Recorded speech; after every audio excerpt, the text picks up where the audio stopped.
Vous allez où aujourd'hui? Sintra. On va à Sintra. Alors quand on est sorti du métro, on cherchait un petit endroit pour prendre le petit-déj. Et en fait, on a croisé un monsieur à qui on a demandé où est-ce qu'il prenait son petit-déj. Et du coup, on a atterri ici, à Tentação Restaurant. Ça a l'air pas mal. Là, on s'est installé en terrasse. Maintenant, on va choisir le menu.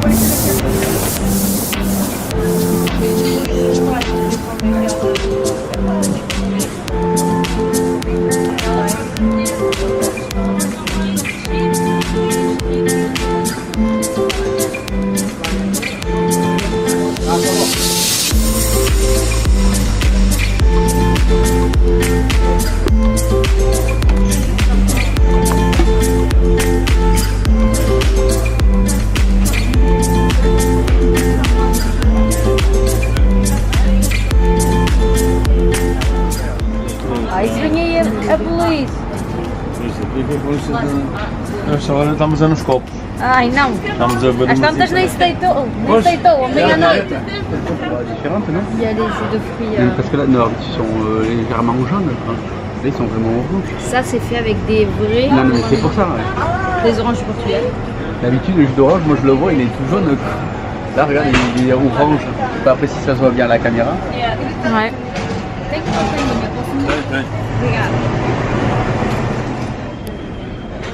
Ouais, mais pas ton doigt dessus. Il faut appuyer pour faire ressortir la crème.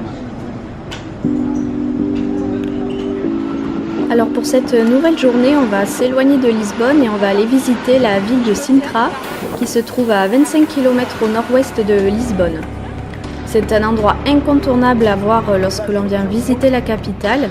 Il y a des paysages somptueux, des bâtiments historiques au style romantique et nous on va visiter un véritable château de princesse tout droit sorti des contes de fées.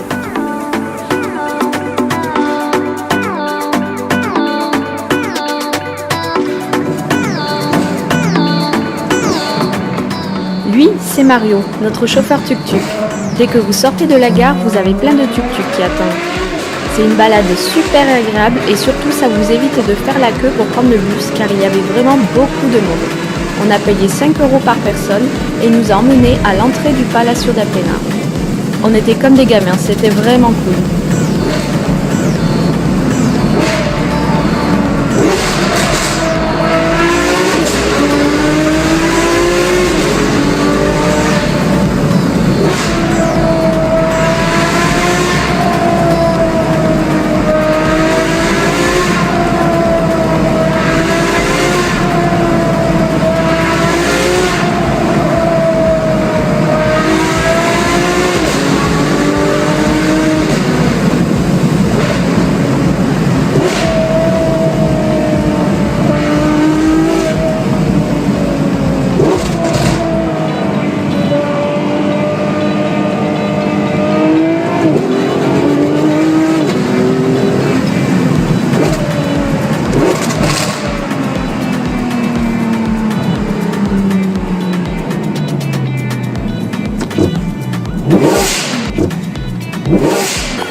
Le Palacio d'Apena est un palais haut en couleurs mélangeant les styles mauresque, baroque, gothique, renaissance et manuélin.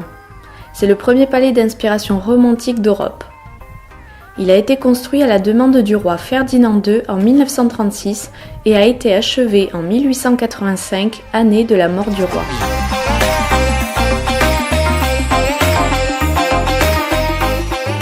En 1910, il est devenu la propriété de l'État et conservé tel quel. Il est situé au sommet d'une colline de la Serra de Sintra, au milieu d'un parc de 200 hectares. Ses couleurs vives jaune, rouge et bleu donnent vraiment un style unique à ce palais. On dit même qu'il aurait inspiré les dessins animés de Walt Disney.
Una mezz'oretta di e poi scendiamo verso il mare.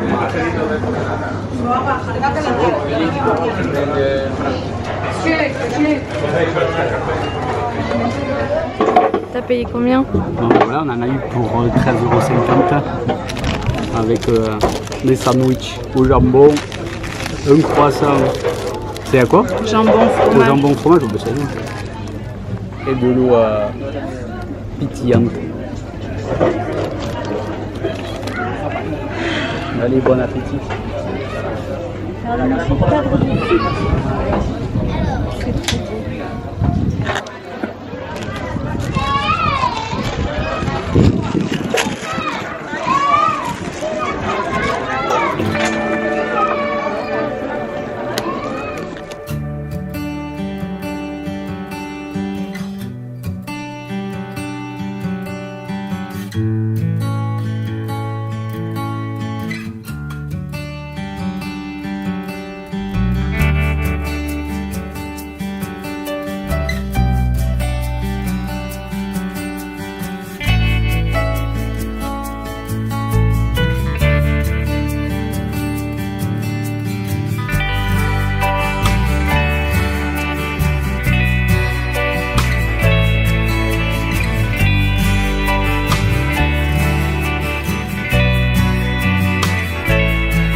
tuk-tuk, direction la praia de das Maçãs.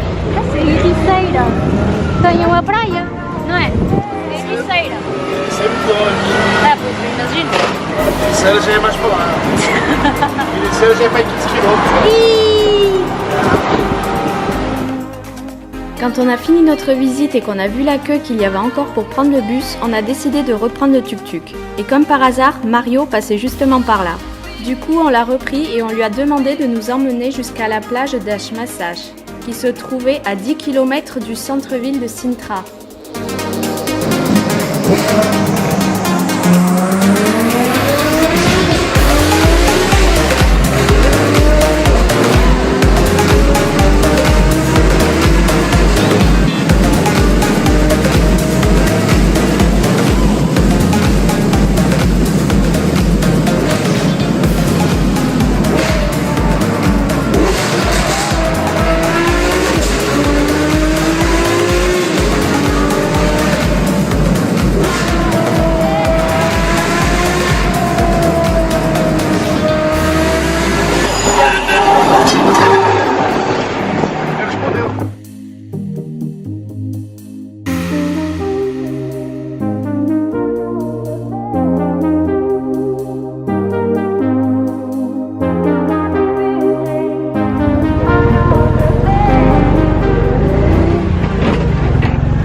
Emmène au pied de la plage. Tic tic.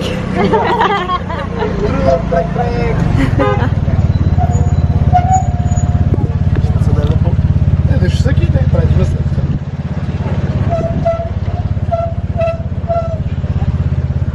Pronto, divirta-se. Obrigado, Tchau. Mário. Obrigado. Tchau.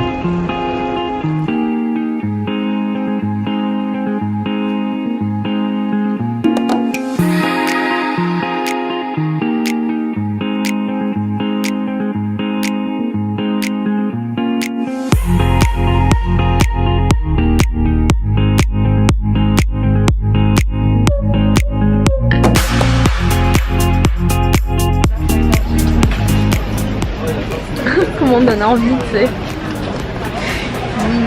Tu fais un live, Quel concert. Et en plus avec la plage derrière là, et la glace qui sort là. On dirait plutôt une chose. C'est quoi qui ça? Et là, on va le faire tomber sur La playa de Ashmasash, qui veut dire la plage des pommes, doit son nom au fait qu'au bord de la rivière Colares, il y avait des pommiers. Et quand elles étaient mûres, elles tombaient dans la rivière pour se jeter ensuite à cette mer. Les pommes se retrouvaient donc sur le bord de la plage et le nom est depuis toujours resté.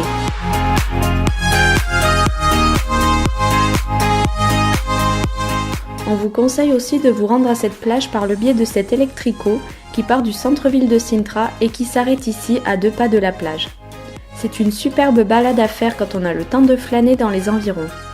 La balade coûte 3 € l'aller pour 45 minutes de pur bonheur pour les grands et les petits.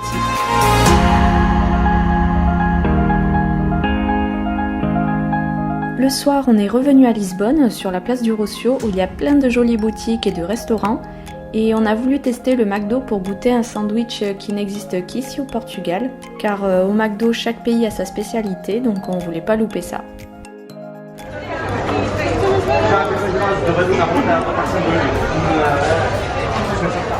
La McDo qui a voulu s'inspirer d'une recette traditionnelle portugaise qui est le bifana, qui est composé de 2 tranches de pain avec une sorte de viande de porc marinée dans du vin blanc.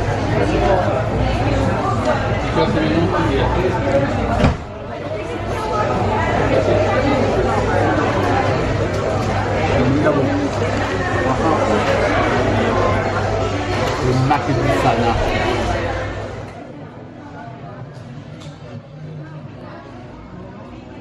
J'espère que ces images vous auront plu et je vous donne rendez-vous au prochain vlog. Pour notre 7e jour à Lisbonne, nous avons dépensé 26,10 € pour les transports, 12,60 € pour le petit déjeuner, 40 € pour la balade en tuk-tuk, 39 € pour l'entrée au Palacio da Pena, 20,25 € pour le restaurant du midi, 11,30 € pour les consommations et 20,35 € pour le McDonald's. Pour un total de 169,60 €, soit 56,53 € par personne.